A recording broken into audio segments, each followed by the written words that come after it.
Hey guys, what's going on? John here from What's Spinning, here tonight to chat about this new Sunn album, Pyroclasms. These guys are Seattle-based drone metal icons, and trust me, they are not an easy band to get into. As a matter of fact, it took me years to wrap my head around what they were doing. Their early recordings, like Void, just had this weird lo-fi quality to them, and that, alongside the overpowering nature of everything else, just really got under my skin right away. It gave me this feeling of legitimate dread. And almost every album that follows, in a weird way, kind of follows that same formula, and for the most part, that's not a bad thing. Flight of the Behemoth took that same formula, but it was much noisier and much more polished as well. White 1 and White 2 were just so unbearably dark to the point where I was genuinely disturbed at parts. But I was also stunned at the end of the day by just how sonically fascinating the music of Sunn continued to be. And by the time that Black One rolled around, they were just noisier and more intense than ever.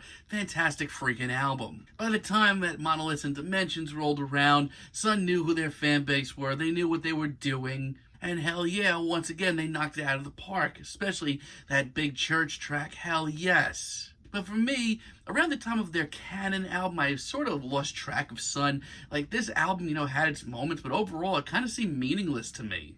Now, earlier this year, they dropped the Life Metal album, and while maybe it wasn't as wild or intense as some of their early albums, it was wonderfully produced and pretty sonically interesting still, and also had some pretty great production from legendary producer Steve Albini. Now, usually Sunn do take a lot of time between releases, but apparently the 4 tracks on Pyroclasts were recorded around the same time as Life Metal, still produced by Steve Albini. This is kind of a B-Sides and Rarities compilation in a way, or at least more extras from that album. Let's chat about it. This album starts off with Frost Sea, and yeah, it's a pretty unsettling intro, but of course, as always with Sunn's music, you have to be patient with it, because guess what? Those gritty, sludgy, drony riffs do make their way in a big way, and they sound pretty awesome.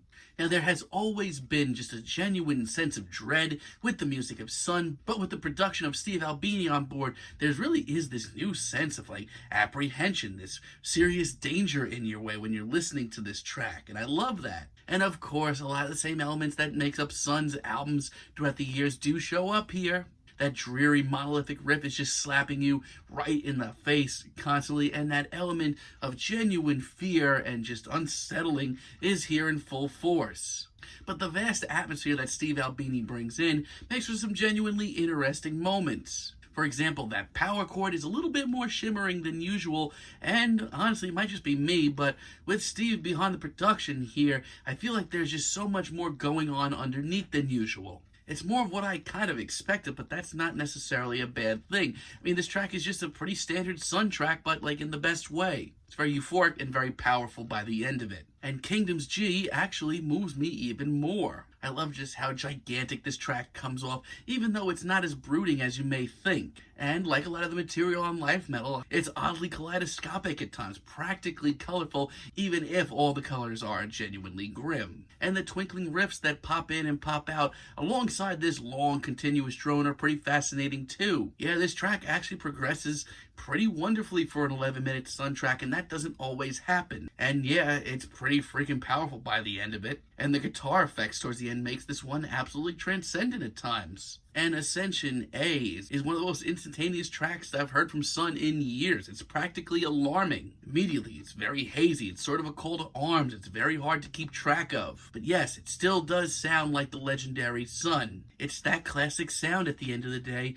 maybe with just a little bit shinier production. It's very simple, but in this case, it just comes off 3 times as effective. Now, I do have to say something, and it's something that I should have said about Life Metal as well. The lack of experimentation here is a little disheartening to say the least. For a while with the Black albums and the White albums and Monoliths and Dimension, some were on a serious creative streak. But this is by the books, classic Sunn. This is nothing new that they really haven't done yet.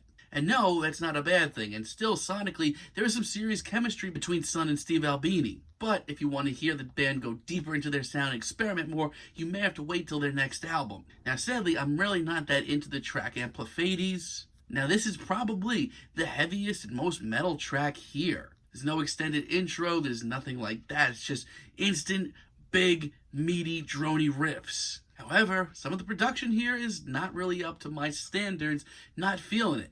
At times it comes off a little lo-fi, which I do get what they were going for here. But for the first time on this album, I feel like I'm amongst leftovers, a track that was left off of Life Metal for a reason. Some of the wailing guitars towards the end, they're not nearly as transcendent, they're just obnoxious. No, this track for me just takes a real sharp left turn, and it's not for me. So yeah, for a little bit of extras from Life Metal earlier this year, it's a pretty solid little album, Pyroclasts is.